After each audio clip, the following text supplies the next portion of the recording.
016931509। কি ভাবছেন আমি কোনো ফোন নাম্বার বলছি? না রে ভাই, এটা কোনো ফোন নাম্বার না।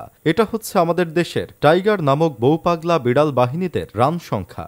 একটা দলের 2 জন ব্যাটার ছাড়া একজনও 2 সংখ্যার রান করতে সক্ষম হয়নি। হ্যাঁ ভাই, হোয়াট?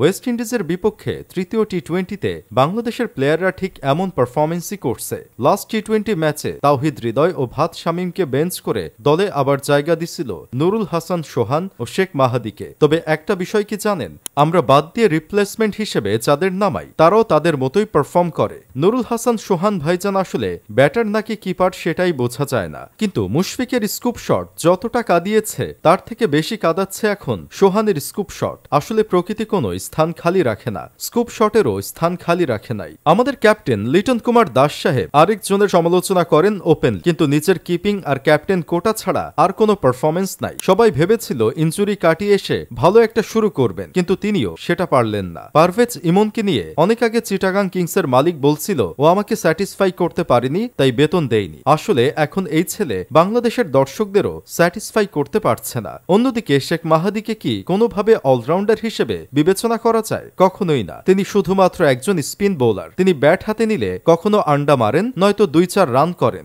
এবারও তার ব্যতিক্রম কিছু হয়নি। সবচেয়ে মজার বিষয় হলো লাস্ট ম্যাচে জাকির আলীকে কোচ লুকিয়ে রাখার চেষ্টা করছে। যেখানে তিনি 3-4 নাম্বারে ব্যাটিং করতে চলে আসে, সেখানে তিনি লাস্ট ম্যাচে ব্যাটিং করতে আসলেন 8 নাম্বারে। এসেই শুরু করলেন তার চুদলিং পং শট। ফুলটস বলে এলবিডব্লিউ আউট হয়ে আবার রিভিউ নিলেন। চুইংগাম খাওয়া যেমন তার প্লেয়ারগত অধিকার, তেমনি আউট হলেই রিভিউ নেওয়াও তার চুদলিং পংগত অধিকার। এর আগে আফগানিস্তানের সাথে 93 রানে অল আউট হয়ে গিয়েছিল বাংলাদেশ। সেই ম্যাচে জায়গা পেয়েছিলেন না জাকির আলী। তখন জাকির আলীর স্পোর্টস জার্নালিস্ট বোন বলছিল চুইংগাম ছাড়া মাঠে নেমে 2 অঙ্ক পেরোতে পারিনি আমরা। হা হা হা, এটাই বাস্তব। এখন তার ভাই যে ব্যাট হাতে 2 অঙ্কের রান পেরোতে পারল না, সেটা নিয়ে স্ট্যাটাস দিবে কখন?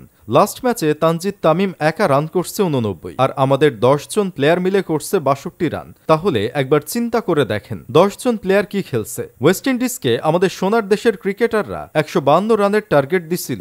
এই রানের বিপরীতে ওয়েস্ট ইন্ডিজের প্লেয়াররা 13 বল হাতে রেখে জিতে গেছে। যে দলটা কয়দিন আগে নেপালের সাথে সিরিজ হেরে আসলো, সেই দলটা এখন আমাদের সোনার দেশের ক্রিকেটারদের ঘরের মাঠে এসে একদম ব্ল্যাক ওয়াশ করে দিয়ে চলে গেল। এখন যে নেপাল আসলে এদেরকে উল্টা করে পিটানি দিবে, সেটা কিন্তু আর বলার অপেক্ষা রাখে না। শুধু নেপাল কেন, বাংলাদেশের ক্রিকেট টিমের বর্তমান যে অবস্থা, তাতে মনে হচ্ছে এদেরকে এখন কেনিয়া এনে দিলেও ওয়াশ হবে। কারণ এই দলের কোনো প্লেয়ারই এখন ম্যাচ জেতার প্রতি তেমন আগ্রহ নাই। বেতন পাচ্ছে, বউ বাচ্চা নিয়ে চিল করছে, হয়ে যাচ্ছে। ওয়াশড হয়ে ভাত শামীমকে দেখলাম হাসতে হাসতে এয়ারপোর্ট থেকে বের হচ্ছে। আসলে লজ্জা যে দুনিয়ার বুক থেকে উঠে গেছে, সেটা তাদের দেখলেই বোঝা যায়। তবে সর্বশেষ একটা কথা না বললেই নয়, মুস্তাফিজুর রহমানকে সবাই লাস্ট ম্যাচে মিস করছে। মাঝে মাঝে মনে হয় মুস্তাফিজুর রহমান ভুল একটা দেশে জন্মগ্রহণ করে ফেলছে। অন্য দেশের খেলোয়াড় হলে এতদিনে তিনি অন্তত একটা আন্তর্জাতিক শিরোপা জিততে পারতেন।